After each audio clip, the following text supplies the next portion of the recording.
La librairie Ombre Blanche accueillait samedi 18 janvier 2020 le philosophe Étienne Balibar à l'occasion de la parution de ses livres Histoire interminable d'un siècle à l'autre, écrit 1, et Passion du concept, épistémologie, théologie et politique, écrit 2, aux éditions La Découverte, lors d'une rencontre en partenariat avec le GREP Midi-Pyrénées.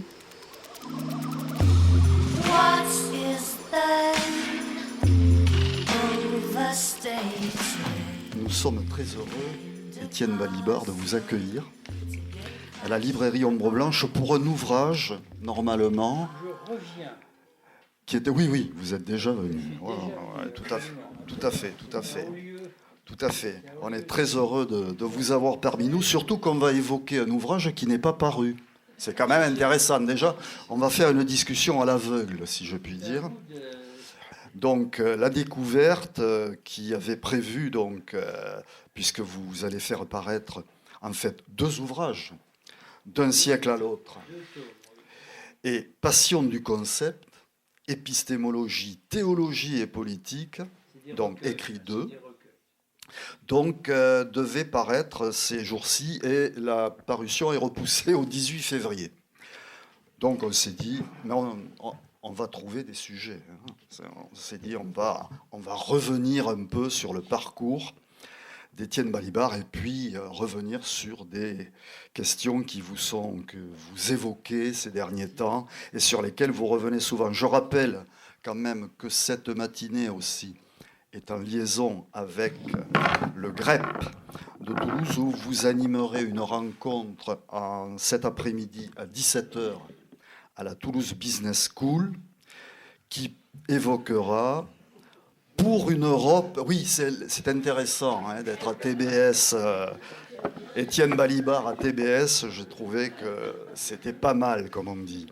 Donc, conférence débat sur pour une refondation radicale de l'Europe. Alors, pour vous présenter rapidement, vous êtes donc professeur émérite à Paris 10 Nanterre. Oui, c'est ça. Mais bon, moi, c'est les dernières infos que j'ai, c'est peut-être pas les bonnes. Bon, vous enseignez aussi ou vous intervenez à l'université d'Irvine. Non, ça c'est fini. Ça c'est fini. Bon, voilà. Donc, un peu. Attendez, prenez le micro. Merci. Non, mais je suis pas là pour étaler mes oui, mais moi, il faut que je présente. Mes invitations universitaires. Il faut que je présente bien.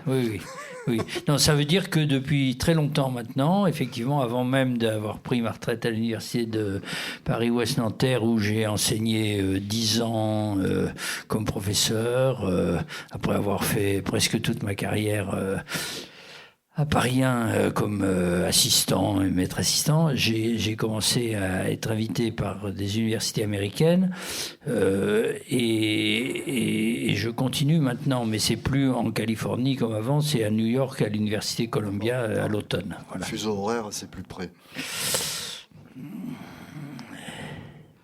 Bon, donc, je disais, vous êtes toujours philosophe. Vous intéressez à la philosophie politique. Alors, si on va très vite dans votre parcours, je rappellerai l'influence d'Althusser, on aura l'occasion d'y revenir, l'opposition à la guerre d'Algérie. Vous avez été membre du Parti communiste français et exclu en 1981. Je me souviens de l'article de Charonne à Vitry qui était paru dans le Nouvel Obs. Vous êtes, je pense que vous êtes toujours membre, peut-être, ou vous avez été membre du tribunal Russell sur la Palestine. Oui, mais le tribunal Russell sur la Palestine, c'était un événement ponctuel. Parce que le tribunal Russell, c'est une institution qui a été fondée par Sartre et d'autres, etc. Bon, il y a déjà très longtemps, et qui avait commencé, si je me souviens bien d'ailleurs, par se réunir pour juger au sens métaphorique du terme, évidemment, les politiques d'intervention américaine dans la guerre du Vietnam. Et puis alors ensuite, périodiquement, il y a une association dont j'ai jamais très bien su, c'est pas secret, c'est pas une organisation secrète, mais enfin comment elle fonctionne, qui remet sur pied périodiquement des sessions du tribunal Russell, à chaque fois consacrées à un problème nouveau qui met en jeu évidemment à la fois des questions de géopolitique, de droits humains, de défense des droits, des droits humains, etc. Bon, et alors il y en a eu effectivement une, je ne saurais plus dire quelle année exactement, mais il y a quelques années, une session sur la situation en Palestine. Et à chaque fois, on constitue le tribunal ou l'association qui a repris ça, constitue un double panel. Il y a les gens qui sont jurés, à proprement parler, c'est-à-dire il y a plusieurs sessions qui sont chargées d'écouter les témoignages, de rassembler les preuves, si on peut dire, et ensuite d'émettre un jugement, bien entendu, symbolique. Bon, alors moi, je ne faisais pas partie des jurés. Il y avait Angela Davis, un certain nombre de gens, bon, un peu partout dans le monde, mais il y avait aussi une sorte de comité de soutien ou de patronage d'intellectuels de différents pays, et j'en ai fait partie à ce moment-là. Ouais. Donc, tribunal Russell. Aujourd'hui, je dirais, vous êtes interrogé sur plusieurs notions sur lesquelles on reviendra, je pense, au cours de cette matinée. La notion de frontière, la notion de philosophie politique à travers, je dirais, la notion de citoyenneté, tout ce qui touche, et vous allez l'aborder ce soir, donc à TBS, la notion de l'Europe, le peuple européen, la notion d'hospitalité aussi, vous avez interrogé, toutes ces questions-là. Et donc, ce sont des questions qui, aujourd'hui, vous avez évoqué le mouvement des Gilets jaunes, il y a quelque temps, où vous disiez que vous étiez entre passion et expectative. C'était au début. Oui. Bon, vous nous direz où vous en êtes aujourd'hui, alors, à ce moment-là. Donc, toute une série de réflexions donc, autour de ces questions. Je rappelle, enfin, pour terminer cette introduction, que vous êtes l'auteur de très nombreux écrits, livres, articles, j'en citerai quelques-uns, La philosophie de Marx à la découverte, Race, nation, classe, avec Immanuel Wallerstein, qui nous a quittés il y a quelque temps. Il vient de mourir, oui. Ouais, tout à fait. Un grand monsieur. Ouais. Oui, je vous interrogerai sur lui. D'accord, avec plaisir. Spinoza politique, le transindividuel, libre parole, chez Galilée, donc toute une série d'ouvrages. Et donc les deux ouvrages dont nous ne parlerons pas aujourd'hui, qui s'intitulaient l'un, enfin, Histoire interminable pour l'un, et Passion du concept pour l'autre. Donc, vous voulez que je dise un petit mot là-dessus? Oui, tout à fait. Bon, puisqu'on n'en parlera pas. Tout à fait, parce que... J'espère ne pas vous embêter. Hein, non, bon. non. Mais bon, d'ailleurs, ce qui s'est passé, c'est que ce sont des recueils d'articles, d'essais, dont certains ont été écrits il y a très longtemps, d'autres plus récemment. D'ailleurs, d'une façon générale, dans tous les titres que vous évoquiez, et il y en a encore d'autres, tout à l'heure, Jean-Louis Bouten, qui m'invite pour cet après-midi, me dit « Vous êtes très prolixe ». Oui, mais en fait, j'écris pas beaucoup de bouquins. Je suis sollicité par l'actualité et puis toujours en train d'essayer de reformuler ou d'améliorer des hypothèses de travail et d'élargir des hypothèses de travail que j'avais formulées dans ma jeunesse, en effet, à l'époque de la collaboration avec Althusser et plus tard avec Wallerstein et quelques autres que peut-être on mentionnera, qui conduit à un résultat un peu paradoxal. C'est-à-dire que j'ai effectivement écrit un certain nombre de petits bouquins qui sont des livres, au sens où il y a un commencement, des chapitres, une conclusion. Ça a été conçu comme ça. Bon, la philosophie de Marx, un petit livre que j'avais fait sur Spinoza autrefois. Bon, c'est des choses... Ah bon, pardon. Oui, bon. Et puis le reste, c'est... Ça dépend des oreilles et des sages. C'est mon cauchemar, les micros. Ou bien il faut les sucer, ou bien au contraire... Bon, allez, on va y arriver. Bon, et donc j'ai surtout, en effet, dans ma vie, publié un très grand nombre de recueils dont je me dis quelquefois après coup que je les ai un peu trop chargés, qui sont un peu trop gros, mais enfin, certains ont quand même j'espère, un sens. Et à chaque fois, il y a une sorte d'axe thématique. Bon, alors, j'ai travaillé avec plusieurs éditeurs. Ces choses-là changent au cours du temps, mais l'un des éditeurs, évidemment, auquel je suis lié le plus étroitement, le plus personnellement à la fois et professionnellement, c'est La Découverte, qui lui-même, comme vous savez sans doute, ou comme vous savez peut-être, pas tous, parce que ça remonte maintenant à une histoire ancienne, mais je tiens quand même à le mentionner, a été historiquement le successeur des éditions François Maspero, de l'époque de la guerre d'Algérie, qui a publié Fanon, Les damnés de la terre, Vernant. Quand on regarde les publications de Maspero dans les années 60, c'est quelque chose d'absolument extraordinaire. C'est pas toute la vie intellectuelle de cette période, ou toute la pensée, disons, progressiste et révolutionnaire de cette époque, mais enfin, ça n'est quand même un très gros fragment. Bon, alors moi, j'étais lié à Maspero à travers Althusser, et puis à un certain moment, Maspero a cédé la direction de sa librairie. Alors, c'est une histoire assez... Il s'est lui-même exprimé là-dessus. C'est une histoire chargée d'amertume, en fait. Bon, ça a été très difficile pour des raisons économiques, financières et pour des raisons personnelles. Passons sur tout ça, qui n'est pas notre objet aujourd'hui, et la succession a été prise par les éditions La Découverte, qui ont été dirigées successivement par François Gèze, ensuite Hugues Jalon, et maintenant Stéphanie Chevrier qui vient d'arriver. Alors ça aussi, c'est une très longue histoire, et j'ai publié chez eux depuis très longtemps. Bon, alors, périodiquement, on faisait des projets, et il y a quelques années... la direction des éditions m'avait dit on reparle beaucoup du communisme, cette question revient est de nouveau d'actualité. Alors ils m'ont pas dit un dinosaure dans ton genre qui a été nourri là-dedans il y a 50 ans a peut-être encore aujourd'hui quelque chose à dire là-dessus, mais il y avait eu les interventions de Badiou, l'hypothèse communiste, il y avait eu d'autres, de Rancière, de plusieurs autres intellectuels de ma génération.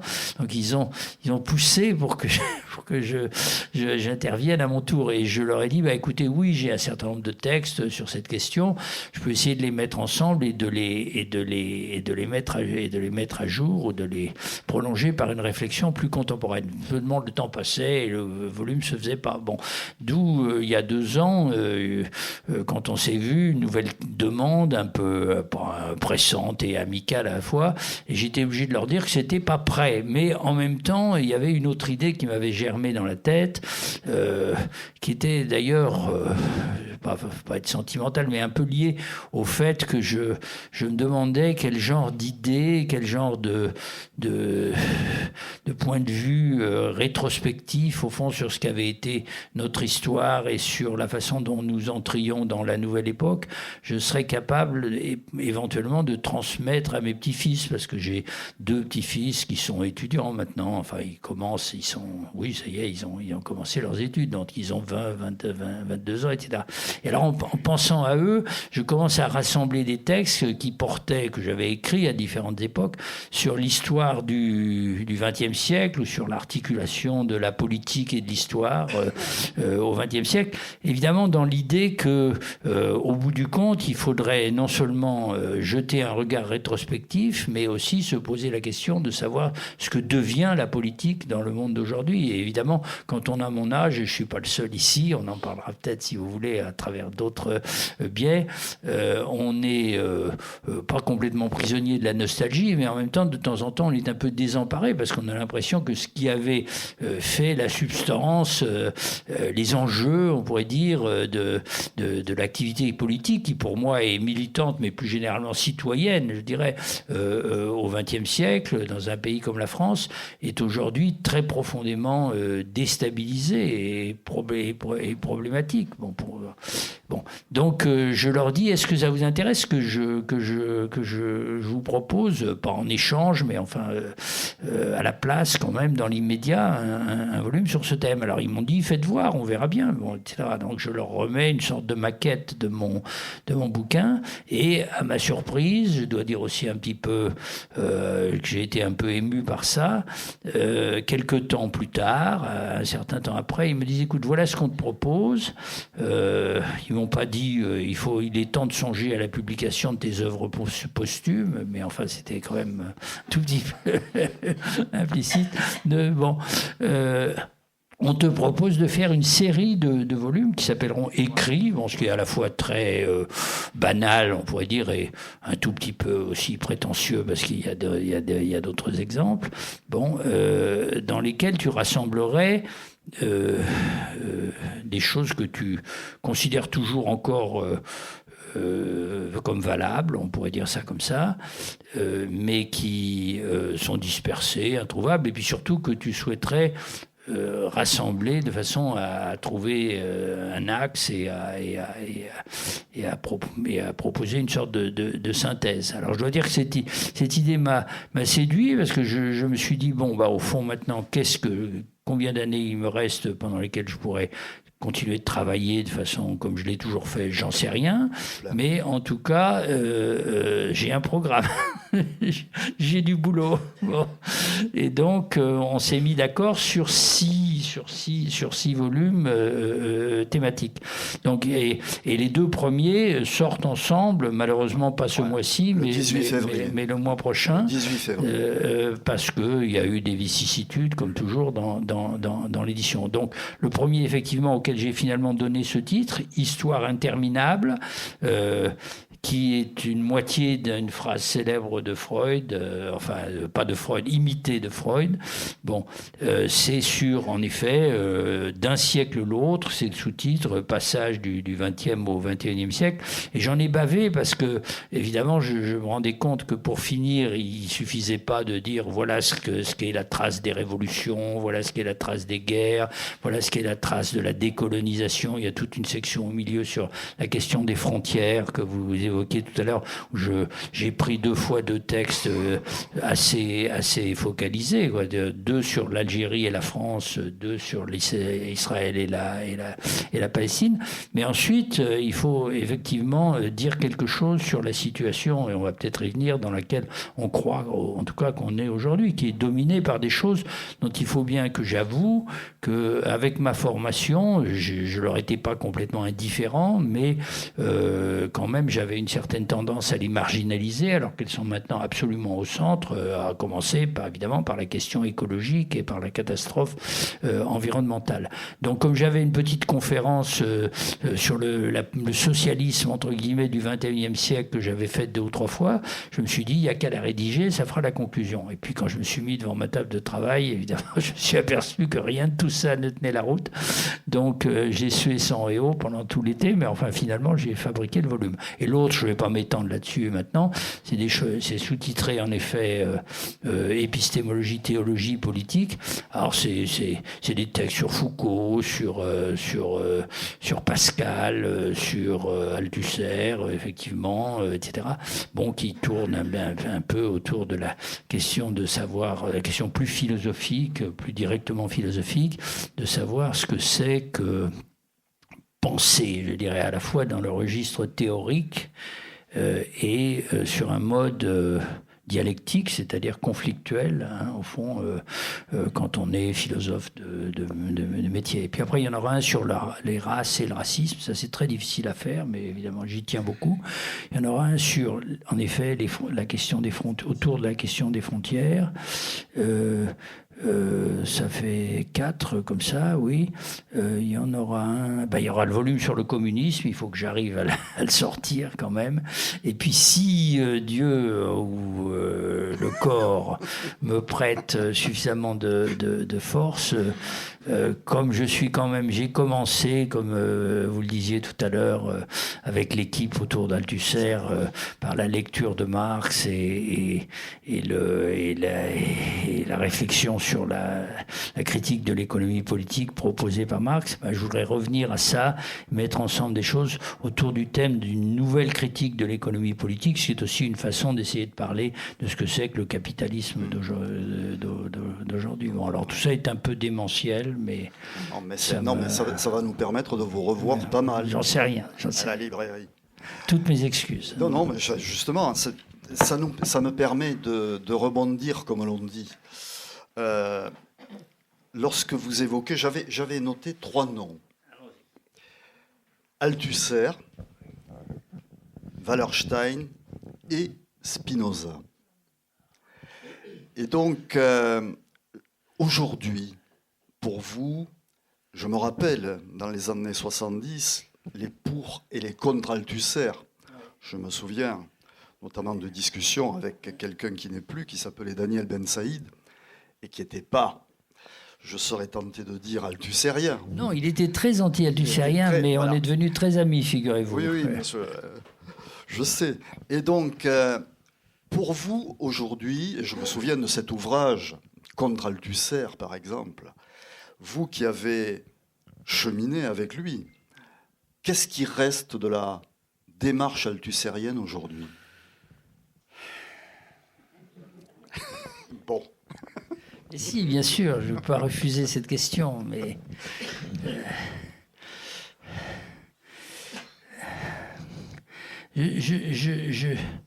Je suis pris entre la réticence à replonger dans une histoire un peu trop personnelle, bon, et dont je pourrais parler interminablement, mais qui en plus comporte des aspects évidemment objectifs, on pourrait dire publics. Bon. Althusser, c'est un philosophe, c'est un penseur, c'est un politique, c'est un penseur du rapport intime, intrinsèque entre la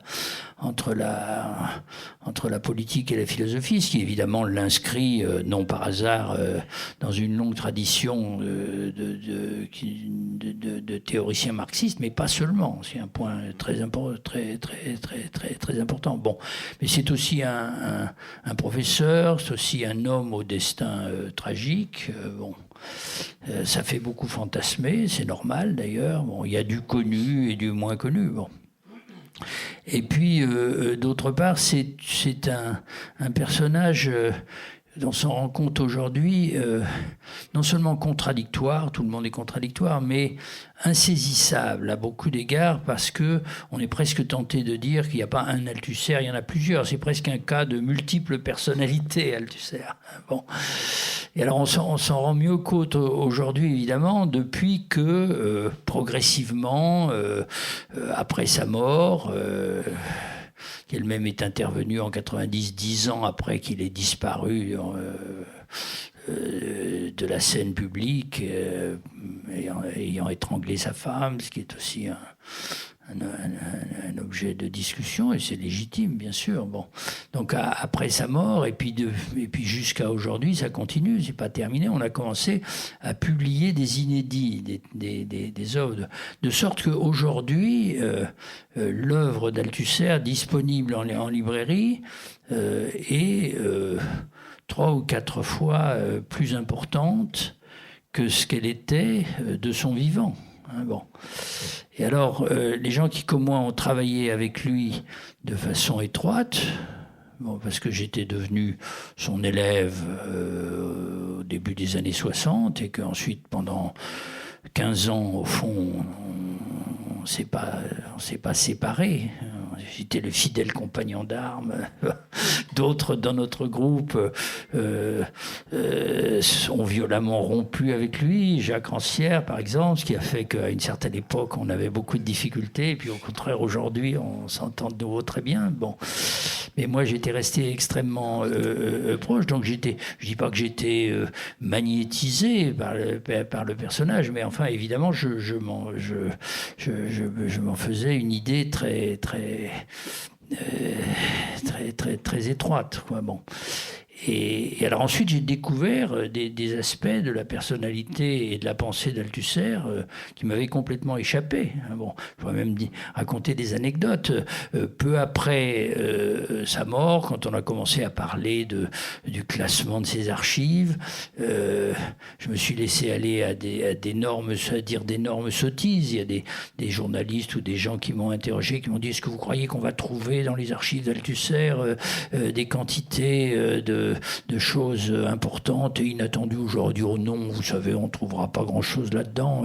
Il était tout le temps malade, évidemment il écrivait beaucoup, il a laissé des quantités de textes inachevés, mais il me les avait montrés. Je ne pense pas que ça va révolutionner l'idée qu'on se fait de son personnage. Bon, en quoi je me trompais totalement, hein, totalement. Bon, et alors, quelques temps après, par exemple, on publie dans ses écrits posthumes le petit livre que depuis j'ai réédité en compagnie de François Matron sur Machiavel, hein, Solitude de Machiavel. Non, pas Solitude de Machiavel, ça c'est un recueil, mais Machiavel et nous, bon, qui est un petit bouquin pas très long, mais d'une densité et d'une qualité d'écriture absolument fulgurante. Alors, moi je lis ça et je suis complètement tétanisé. Je me dis: comment, mais Althusser avait écrit ce bouquin? Bon, alors je vois un de nos copains de l'époque et je lui dis: tu te rends compte, toi aussi, j'imagine. Oh, il me dit: mais je le connais, il me l'avait montré. Je lui dis: comment il te l'avait montré? Mais il me l'avait pas montré à moi, mais comment ça se fait? Bon, alors j'étais pas jaloux, mais enfin j'étais un peu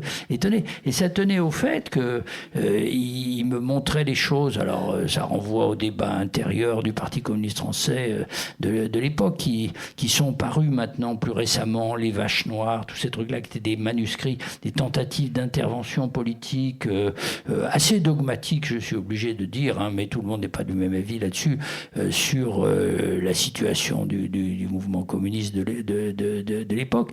Et il ne me montrait pas d'autre chose qui était un peu comme son secret ou son point d'honneur, je dirais, plus philosophique. Bon, alors, tout ça n'aurait aucun intérêt. Bon, c'est-à-dire qu'il n'y a aujourd'hui pas un, mais une multiplicité d'Althusser, évidemment. Et bon, alors tout ça n'aurait pas d'intérêt si c'était seulement les vieux dans mon genre ou les compagnons de route qui continuaient de ruminer leur histoire de jeunesse. Mais ce que je suis obligé de constater, évidemment, avec un certain étonnement, et en même temps beaucoup d'intérêt, je suis obligé de le dire, mais là c'est une sorte de regain d'intérêt considérable même pour Althusser, qui n'est pas purement français, hein. Ça a même d'une certaine façon commencé plutôt à l'étranger, c'est-à-dire qu'il y a plein de gens en Italie, aux États-Unis, en Angleterre, ailleurs, etc. On est en Amérique latine, bon, qui produisent énormément de commentaires d'Althusser et qui le lisent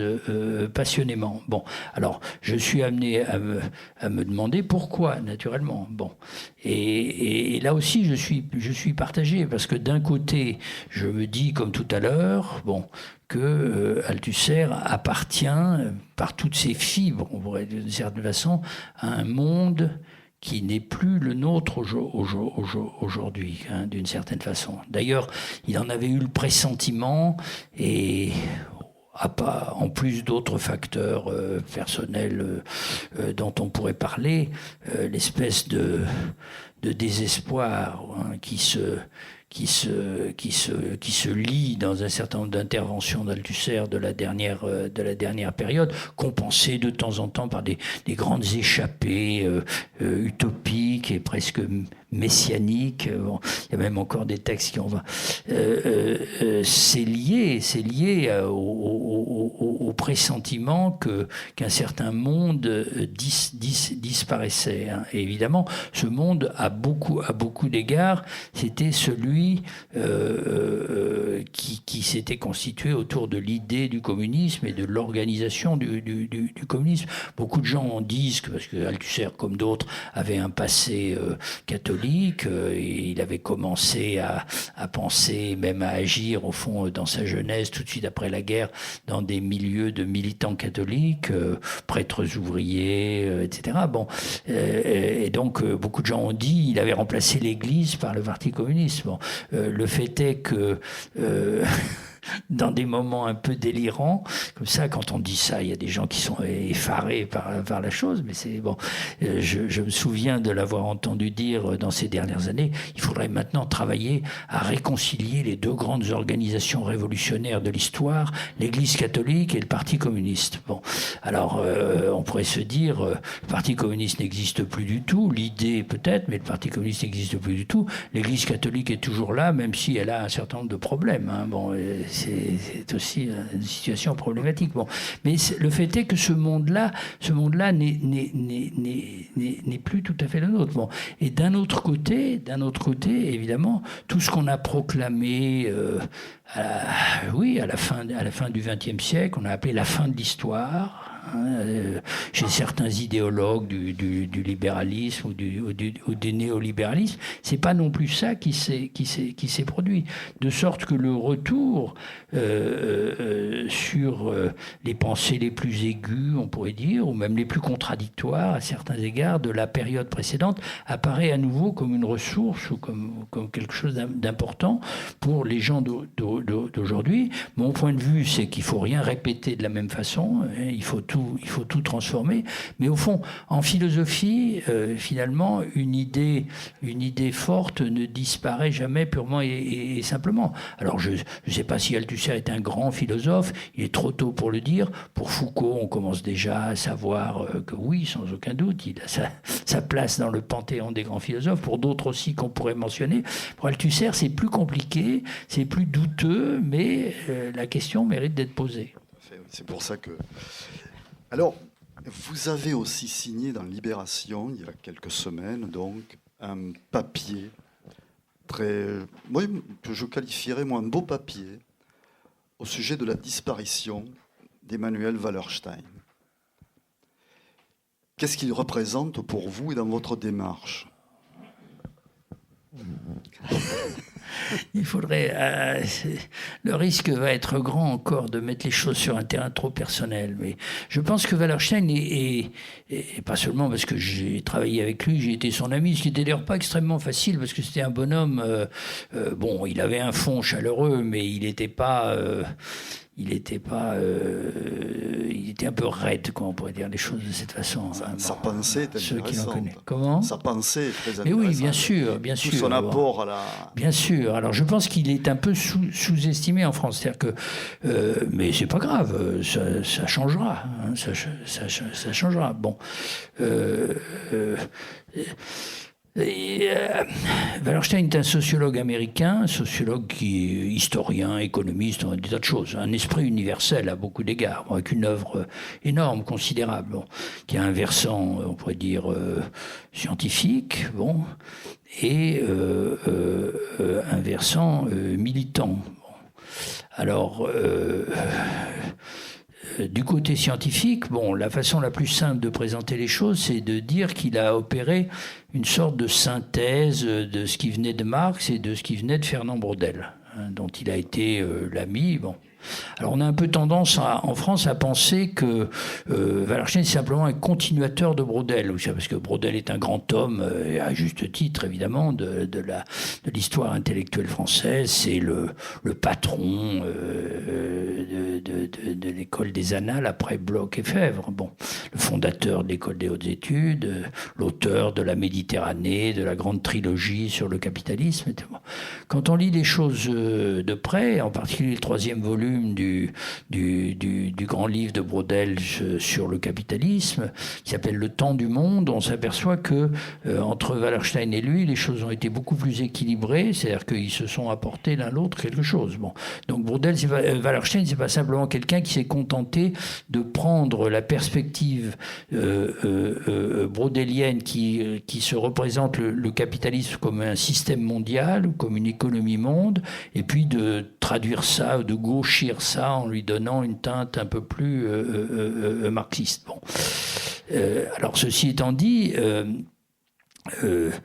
effectivement, moi j'ai rencontré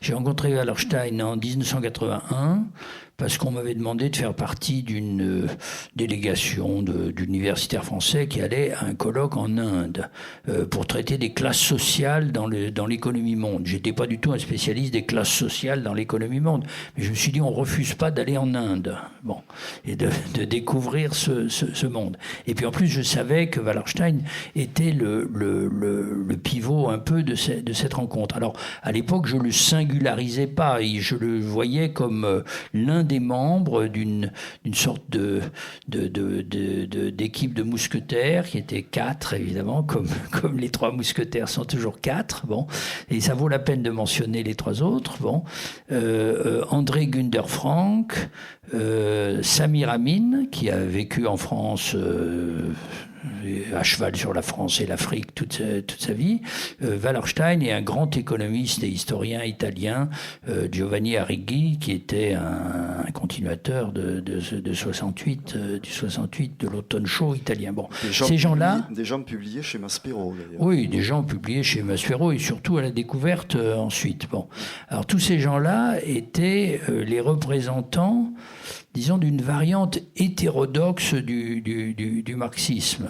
Donc il faut se rendre... Bon, alors qui était évidemment dans l'esprit du temps, parce que l'esprit du temps, c'était la naissance du tiers-mondisme, c'était la venue, je pourrais dire, au centre de la scène de l'histoire du mouvement de libération nationale des peuples du tiers-monde, avec tout le spectre que ça comportait, c'est-à-dire les représentants les plus radicaux, les plus révolutionnaires, Frantz Fanon, Lumumba, évidemment tout de suite assassiné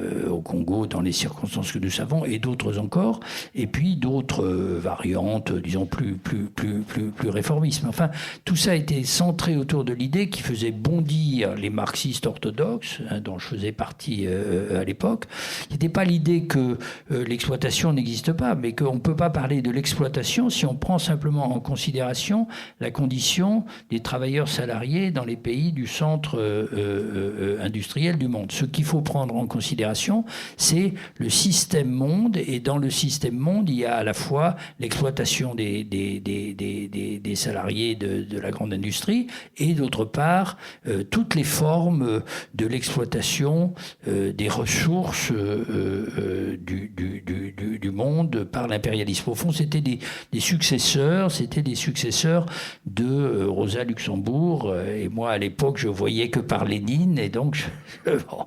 Aujourd'hui, la situation est presque complètement inversée, c'est-à-dire que tout le monde est d'accord sur le fait que c'est le point central, que le capitalisme n'a jamais pu exister sans une périphérie surexploitée, et on le voit non seulement au niveau des ressources humaines, mais surtout et de plus en plus au niveau des ressources environnementales, de la destruction de l'environnement.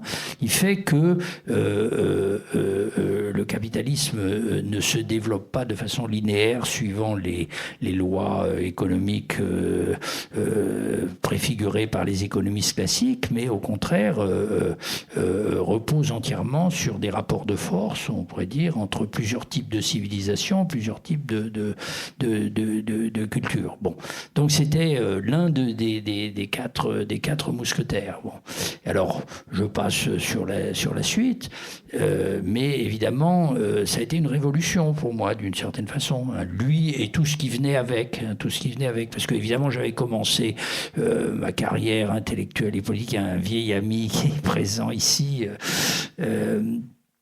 Avec qui j'étais à Alger dans les années 60, ça me fait bon. Évidemment, pour notre génération, l'engagement social et dans la politique française, c'était pas dissociable de l'engagement anti-impérialiste, anticolonialiste, de l'ouverture sur le monde extérieur. Mais au niveau de la théorie, c'est pas par ça que j'avais commencé. Donc, effectivement, j'ai changé de concept du capitalisme, de conception du capitalisme, en rencontrant Wallerstein et quelques autres et en travaillant avec eux. Bon, alors d'un autre côté, ce qu'il faut dire aussi, c'est que Wallerstein était un un militant, comme un intellectuel peut être un militant, mais il a eu des contacts vraiment, je ne sais pas tout d'ailleurs, hein, je ne sais pas tout, avec des tas de mouvements. Hein. J'ai un souvenir, là encore, un peu problématique. On faisait un séminaire ensemble à la suite de tout ça, à la Maison des Sciences de l'Homme à Paris.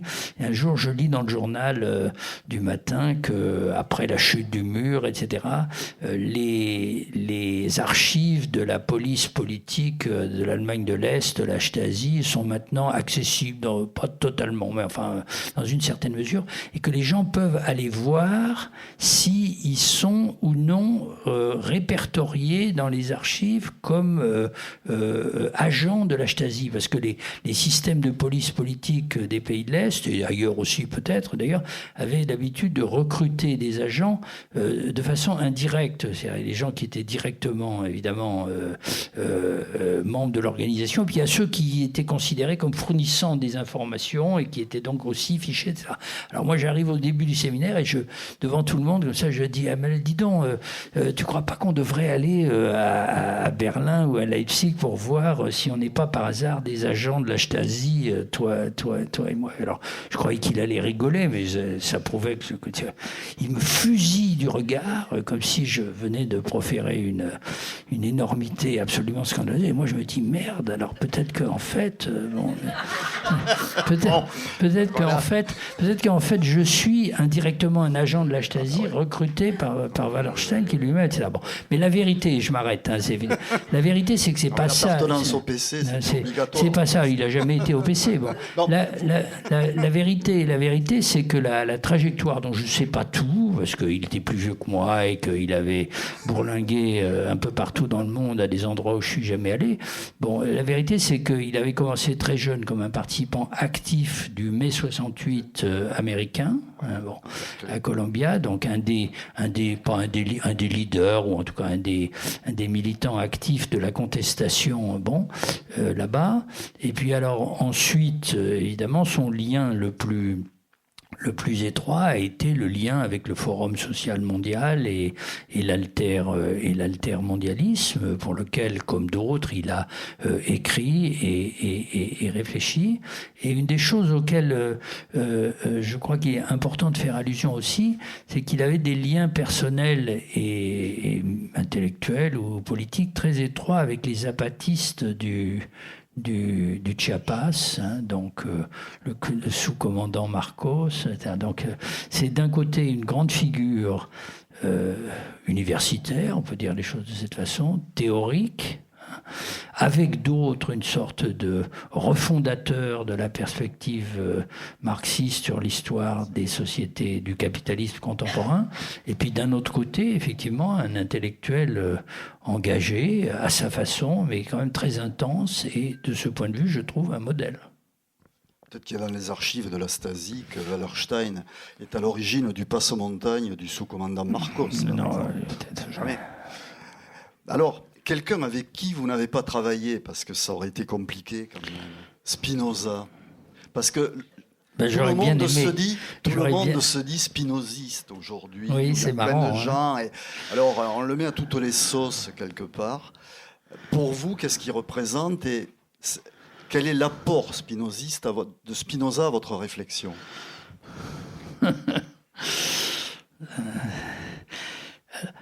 J'espère que, bon, je suis pas tout le temps dans la nécrologie, hein,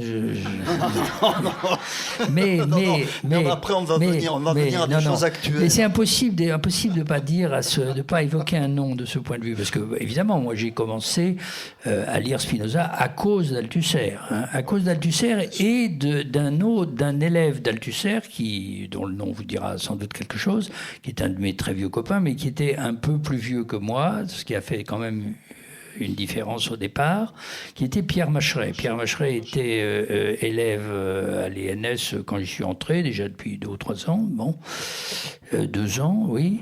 Lui aussi, naturellement, il était à la fois très philosophe d'un côté, et avec un grand génie pédagogique, et puis de l'autre côté, très militant, un côté un peu Robespierre, comme ça, on avait l'impression. Mais à l'époque, ça se portait très bien. Il a beaucoup changé. Bon. Et il avait fait son mémoire de maîtrise, son DES sur Spinoza, philosophie et politique chez Spinoza. Mais d'une façon générale, dans le cénacle althusserien, on était passionnément spinoziste, hein, mais quelquefois sans l'avoir lu, évidemment, ou c'est toujours ça le problème. Bon, alors évidemment, c'était un phénomène d'époque. C'est un phénomène d'époque. On s'en rend compte maintenant rétrospectivement. Donc il y a des livres, il y a des études sur le nouveau Spinoza, y compris en anglais, et surtout peut-être sur le nouveau Spinoza qui aurait été inventé par les philosophes français de cette génération.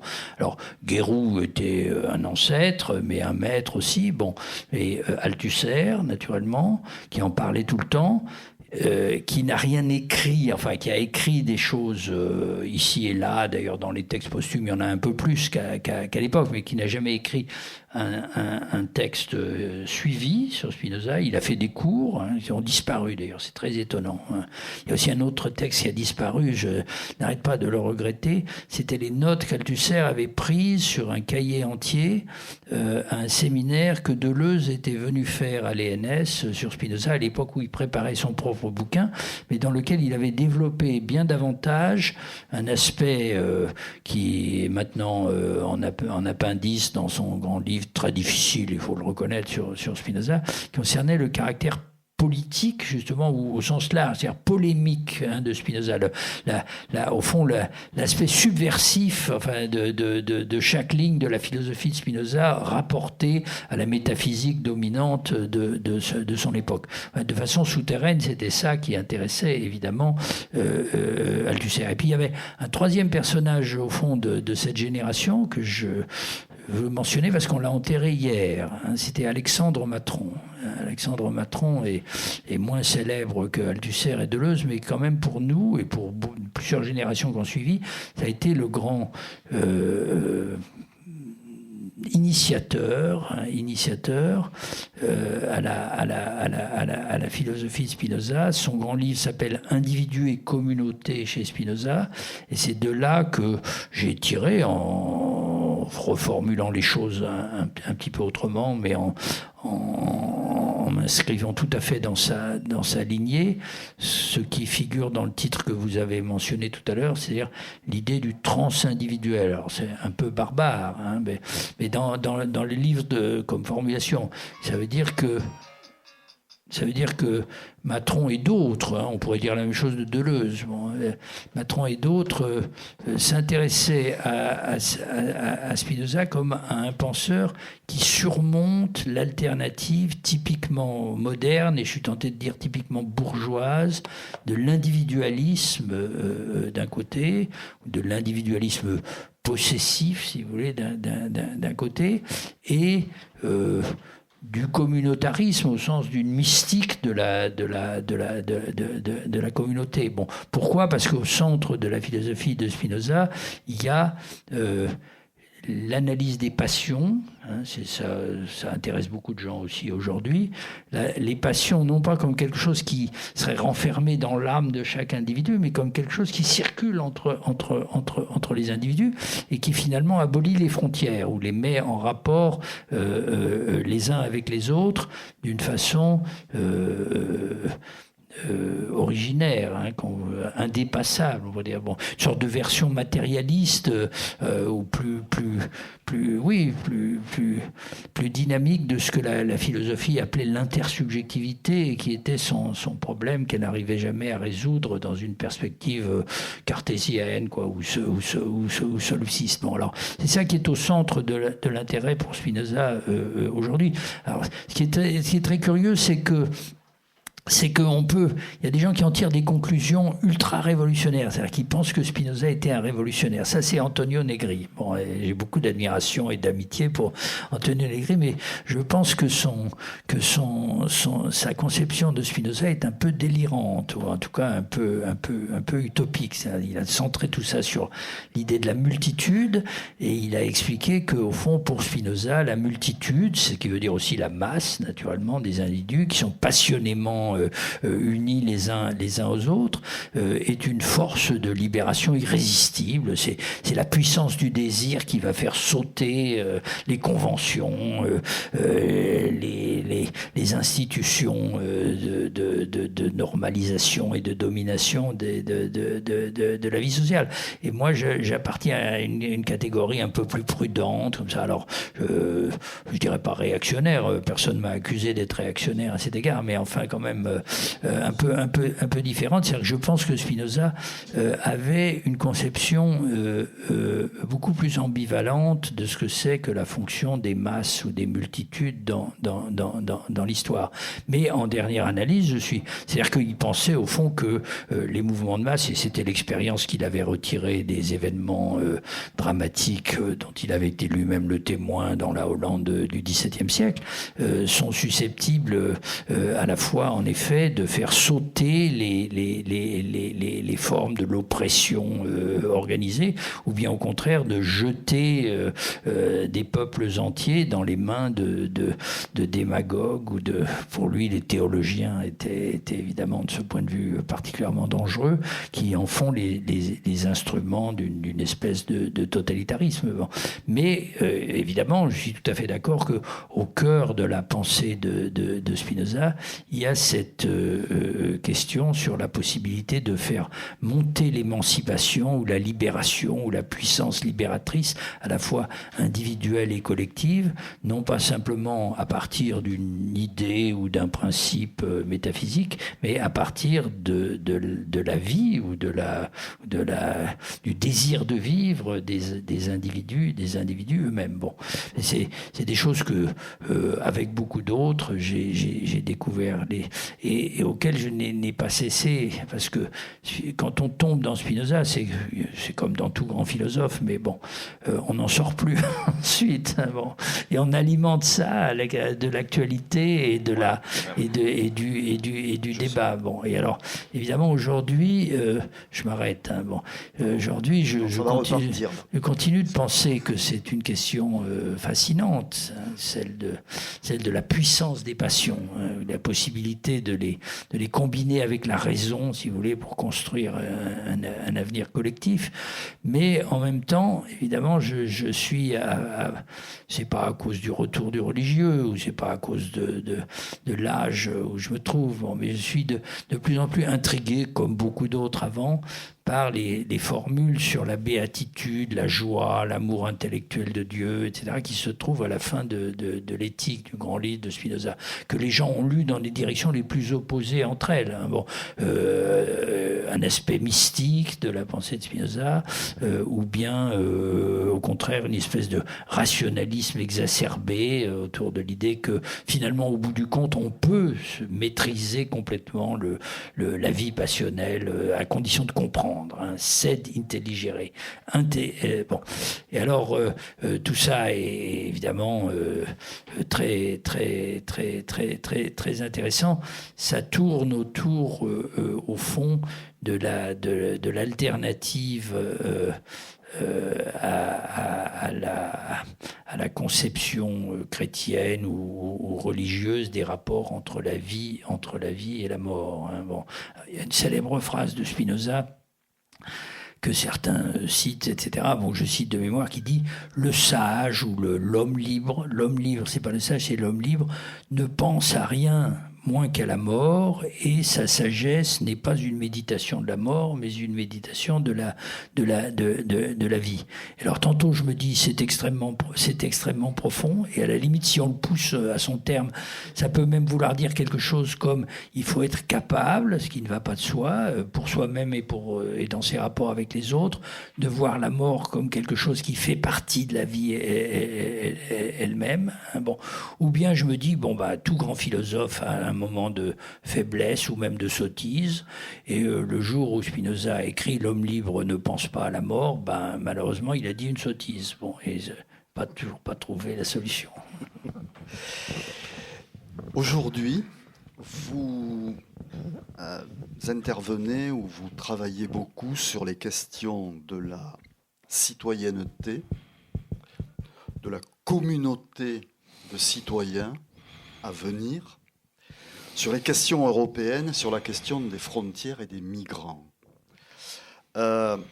Si je reviens à la question de la communauté des citoyens que vous envisagez donc en tant que philosophe politique, je dirais,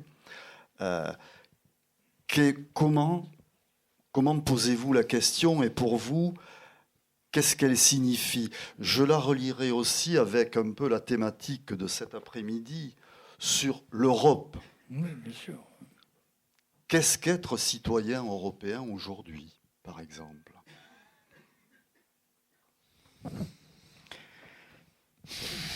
Bon, je me répéterai tout à l'heure, mais ça n'a pas d'importance, c'est pas gênant, au contraire. La citoyenneté européenne, aujourd'hui, elle existe sur un plan institutionnel. Bon. Et je suis le dernier à penser que les institutions n'ont pas d'importance. Bon. Alors évidemment, on peut partir de l'aspect le plus extérieur, le passeport européen, le droit de vote aux élections européennes, la possibilité de, comme on dit dans le langage jargon technique, d'ester en justice devant des tribunaux européens. C'est pas une fiction. Hein. C'est long, c'est compliqué. Alors ce qui est paradoxal, c'est que c'est pas très long et finalement pas si compliqué que ça quand il s'agit de trancher des questions de droit du travail ou de responsabilité et d'irresponsabilité des entreprises, mais que c'est très très long quand il s'agit des individus qui veulent éventuellement faire appel de décisions touchant aux libertés individuelles, aux droits humains, dans chaque pays en particulier. Les gens qui ont été éborgnés par des tirs de LBD au cours des manifestations de Gilets jaunes auxquelles on fait allusion, essayent de faire en sorte que le problème soit porté devant les tribunaux, que ça ne soit pas arrêté par un non-lieu. Bon, on peut imaginer qu'ils essayent de faire monter la question au niveau de la Cour des droits de l'homme européenne. Ça va être interminable et les résultats seront aléatoires, mais pas nécessairement nuls. Simplement, ça va. Bon, donc tout ça, c'est les aspects, on pourrait dire extérieurs, institutionnels, mais pas du tout négligeables de la question de la citoyenneté européenne. Bon. Quand on les étudie de plus près, je suis pas un spécialiste, mais il y a des collègues juristes, politologues, on en discute et puis on lit.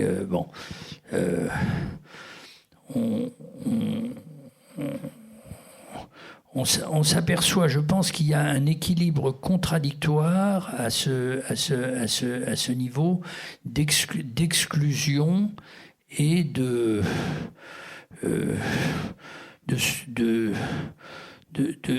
solidarité ou de garantie des droits fondamentaux des citoyens. Bon. Il y a des extensions de la citoyenneté au sens étroit, par exemple le fait que les membres des autres pays, que les citoyens des autres pays européens puissent voter aux élections locales dans chacun des pays européens. De mon point de vue, c'est un élargissement ou une extension d'une conception étroite de la citoyenneté. Ça manifeste une solidarité. Bon. D'un autre côté, il y a des exclusions manifestes. Ça aboutit à créer deux catégories d'étrangers.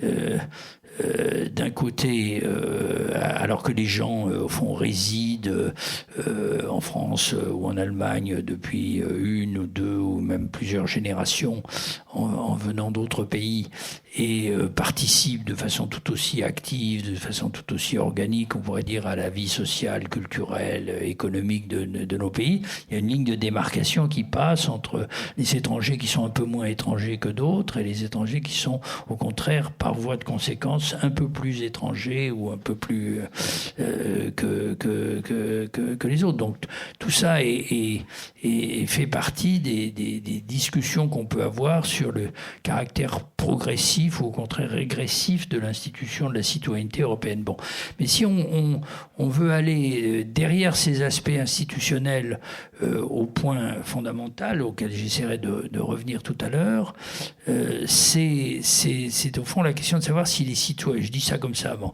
si les citoyens européens en tant que tels sont des citoyens actifs ou des citoyens passifs.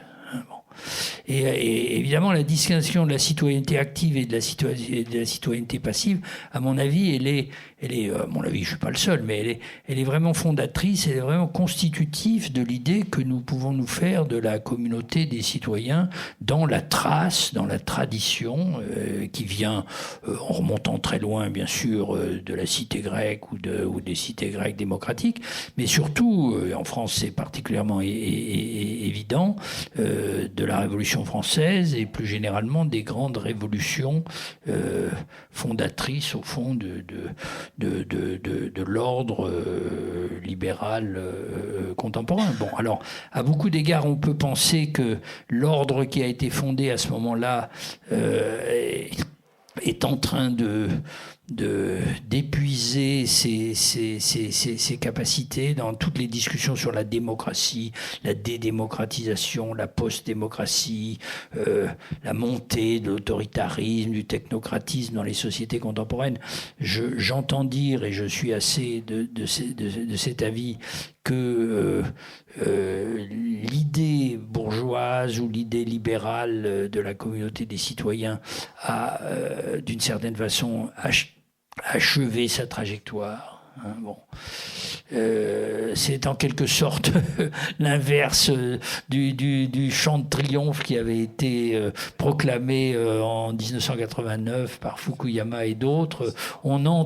L'histoire est terminée parce qu'on entre pour de bon dans la démocratie, et il y a de plus en plus de gens autour de nous qui pensent que l'histoire est terminée d'une certaine façon parce qu'on sort de plus en plus de la démocratie ou de la citoyenneté active. Bon, il reste que, et ça j'espère que c'est pas simplement une profession de foi utopiste.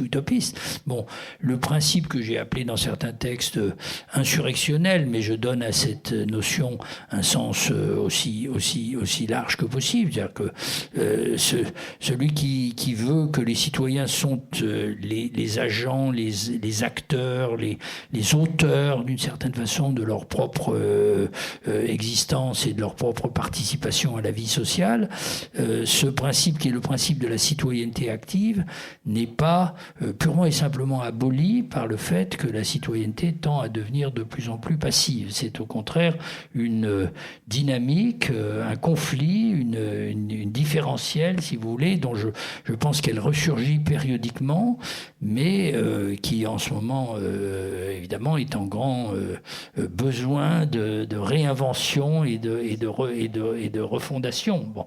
Alors, est-ce que ça doit se faire au niveau local? Est-ce que ça doit se faire au niveau national? Est-ce que ça doit se faire au niveau supranational? Comme il y a des conditions de vie pour nous tous à chacun de ces niveaux, et surtout des pouvoirs en face desquels nous nous trouvons placés tantôt comme électeurs, responsables, tantôt comme administrés et sujets. Là encore, ma réponse n'est pas... mon camarade Jacques Rancière, que je citais tout à l'heure, est un théoricien radical de la démocratie participative. C'est très difficile d'imaginer la démocratie participative à un niveau qui ne soit pas relativement limité. La démocratie participative mondiale, je ne sais pas ce que c'est. Hein. Donc, moi, je trouve ça très important, et je pense que ça a été trop oublié. C'est un aspect de la citoyenneté active que certains des mouvements actuels, et on pourrait reparler des Gilets jaunes, ou plus généralement, ou de Nuit debout, debout, des assemblées ou du mouvement des places, etc., ont heureusement remis en pleine lumière. Mais je pense qu'en fait, il faut attaquer le problème à tous ces niveaux simultanément. Et alors, tiens, vous avez évoqué les gilets jaunes. Hein ? Donc, vous n'êtes plus dans la passion et l'expectative. Alors, dans quoi êtes-vous actuellement ? Pour vous, est-ce que, par exemple, les gilets jaunes peuvent être une composante de cette nouvelle citoyenneté ? Et je veux bien, mais où sont-ils ? Je ne dis pas qu'ils ont disparu purement et simplement, je ne dis pas ça, mais avant de poser la question de savoir ce qu'ils peuvent faire, il faudrait commencer, il me semble, par discuter ensemble, collectivement, parce que moi, je n'ai pas une opinion plus éclairée que personne dans cette salle sur le point de savoir où ils en sont. Question d'autant plus... Alors, vous regardez ça comment ? Je regarde ça très positivement. Mais je ne peux pas me mettre à la place. Bon, moi, je suis allé à quelques manifestations. Bon. Bien sûr. J'ai aussi le souvenir, peut-être il y a sûrement ici des gens qui ont des expériences bien plus convaincantes et bien plus significatives que la mienne. Donc j'aimerais bien plutôt leur donner la parole. On va leur donner d'ailleurs. Bon, mais quand je suis allé sur un rond-point en Saône-et-Loire où je vais régulièrement comme ça pour manifester de l'intérêt, de la solidarité, etc., j'ai fait une expérience qui m'a pas tellement étonné parce que c'est pas la première fois dans ma vie, mais qui rétrospectivement m'a fait rigoler un peu de moi-même, hein, naturellement, parce que j'avais déjà écrit à ce moment-là pour manifester l'intérêt d'intellectuels et de citoyens que je portais au mouvement, le texte auquel vous avez bien voulu faire allusion, qui est apparu sur Mediapart et qui a été ensuite inclus dans un des recueils, celui, je crois, des éditions du Seuil. Bon, donc j'avais dit à la fin, alors la chose, on ne l'avait pas du tout parlé, et je me demande rétrospectivement quel problème j'avais peut-être avec ça, c'était le référendum d'initiative populaire, qui a été effectivement un mot d'ordre central. Bon, et dont on voit bien aujourd'hui, sur d'autres sujets peut-être, que non seulement à cause des aéroports de Paris, mais d'autres choses dont on pourrait parler, que l'idée n'est pas morte, quoi. Hein. Bon, tous les militants n'étaient pas enthousiastes, tous les militants, disons, organisés avec le genre de pédigré que j'ai, n'étaient pas, ou les syndicalistes, etc., n'étaient pas enthousiastes de l'idée du référendum d'initiative populaire, parce que certains pensaient que c'était plutôt démagogique. Ben, finalement, je pense rétrospectivement que c'était un mot d'ordre important. Bon, alors moi, j'avais insisté sur une autre idée, avant que Macron, d'une certaine façon, ne la reprenne à son compte, qui était qu'il fallait trouver un ancrage dans les municipalités. Bon. Et alors... parce que les municipalités, c'est en quelque sorte le lieu matriciel, on pourrait dire. Enfin, c'est le lieu de base, quoi. C'est la cellule de base de l'activité citoyenne dans un pays comme la France. Bon. Donc, j'avais écrit quelque chose du genre il faudrait essayer de passer du rond-point à la mairie. Bon, alors là-dessus, j'arrive sur un rond-point à côté de chez moi en Saône-et-Loire, et il y avait des gens qui étaient là. Bon, je leur dis bravo que j'étais comme d'autres avec eux, je demande s'il y a une caisse de solidarité à laquelle on peut contribuer. Bon. Et puis alors la question me revient, je leur dis, et alors quel genre de contact avez-vous avec la municipalité de Montchanin ou avec celle du Creusot, et d'ailleurs de quelle couleur sont-ils? Alors il y a un type qui me regarde de l'air de se dire, celui-là il va pas nous avoir aussi facilement que ça, hein. Il me dit, de quelle couleur? Il se tourne vers ses copains, il leur dit, c'est quoi la couleur? Bon. Alors je me suis dit, bon, ça va, j'obtiendrai pas de réponse, et à juste titre, parce que qu'est-ce que c'est que ce gars qui vient de l'extérieur, sortant de sa voiture, pour savoir si ils sont pour ou contre, bon, etc. Mais ensuite, les choses ont évolué. Et pour rester sur ce terrain-là, celui du contact avec la politique traditionnelle, je ne sais pas si tout le monde... J'aimerais bien entendre ce que vous en pensez, vous. Mais, ce qui, à l'époque, au début du mouvement, chez les gens de gauche comme moi et d'autres, était très problématique. J'ai même reçu des réactions très violentes de la part de certains amis ou de certains camarades qui m'ont dit « tu soutiens les Gilets jaunes, tu dis que c'est un mouvement progressiste, que ça peut réveiller quelque chose de la vie politique et du mouvement social dans un pays comme la France, fournir un contrepoids à une politique qui est à la fois de plus en plus technocratique et de plus en plus assujettie à des intérêts de type financier, etc., etc., tu te rends pas compte que ça va tout droit au fascisme. Bon, c'est-à-dire que inéluctablement, les Gilets jaunes vont apporter de l'eau au moulin du Rassemblement national et d'une façon générale des idées de l'extrême droite française. Bon, alors moi, je ne savais pas plus que tout le monde. Mais ce qui m'a frappé dans la suite, c'est que, me semble-t-il, ce débat a eu lieu à l'intérieur du mouvement des Gilets jaunes lui-même, sous les formes qui étaient les siennes, et sans doute, et le refus de se laisser coopter, je pourrais dire, ou chapeauter par des formes politiques traditionnelles, par des organisations politiques traditionnelles. Dans un premier temps, ça a voulu dire aussi ne pas se laisser manipuler par l'extrême droite française. Je dis pas qu'il n'y a pas eu des conflits, des tendances, etc. Et ça, évidemment, étant donné ce que je suis et d'où je suis, ça m'a beaucoup frappé comme un signe de lucidité, de maturité. Bon. Et au fond, comme un indice du fait, on en reparlera aussi peut-être cet après-midi, que le soi-disant populisme n'est pas par définition, on pourrait dire, au service d'une politique de type fasciste. Alors aujourd'hui, où ça en est, je ne sais pas.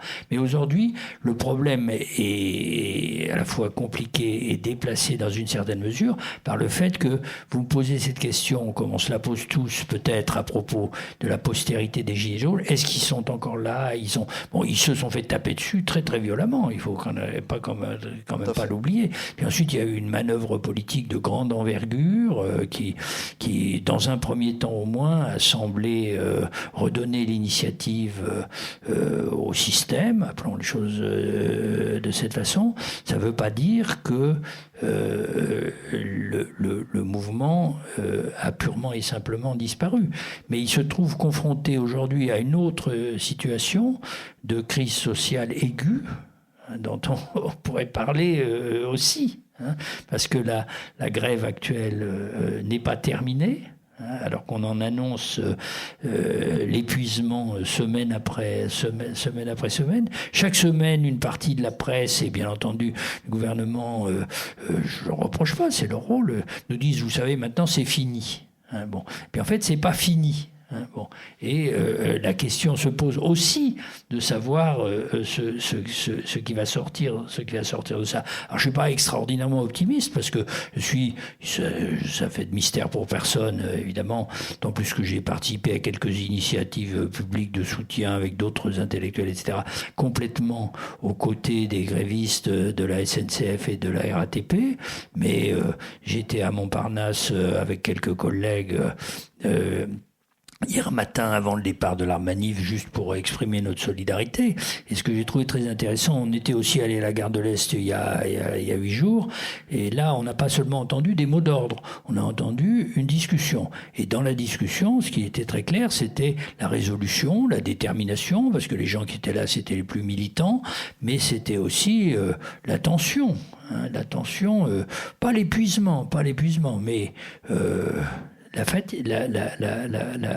fatigue. Hein, bon. Et au fond, une espèce d'exaspération devant la tactique qui consiste à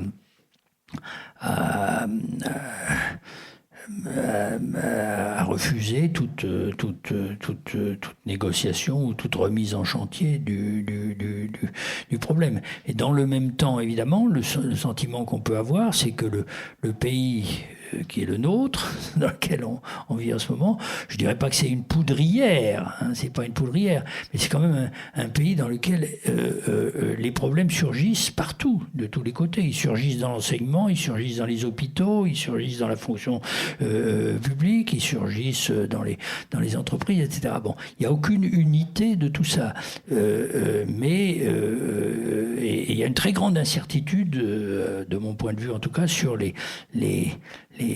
conséquences politiques qui pourraient en résulter. Parce que là non plus, je ne fais pas de mystère de mes positions. Je pense que Mme Le Pen est en embuscade. Hein.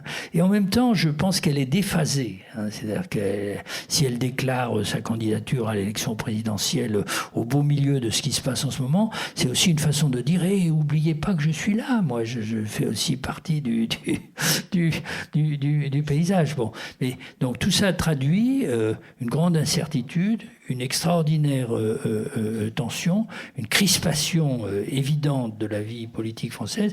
Les Gilets jaunes font partie du tableau, mais ils n'en sont pas la totalité. Ils n'en sont pas non plus probablement le moteur, hein, ou la force. Il n'y a pas de force dirigeante de toute façon dans la politique d'aujourd'hui. Mais je continue de penser qu'il représente un élément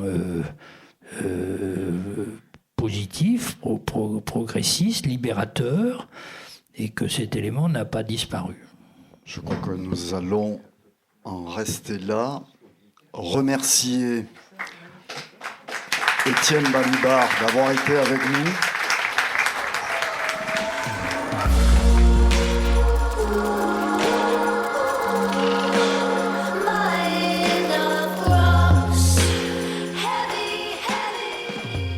Vous venez d'écouter Étienne Balibar lors de sa venue à la librairie Ombre Blanche, samedi 18 janvier 2020. Il y présentait ses 2 ouvrages parus aux éditions La Découverte, Histoire interminable d'un siècle à l'autre, écrit 1, et Passion du concept, épistémologie, théologie et politique, écrit 2. Auteur de nombreux ouvrages, Étienne Balibar a notamment fait paraître La philosophie de Marx en 1993 et 2014, Race, Nation, Classe en 2007 et 2018 aux éditions La Découverte, ou encore Spinoza politique, le transindividuel au PUF en 2018 et Libre Parole chez Galilée également en 2018.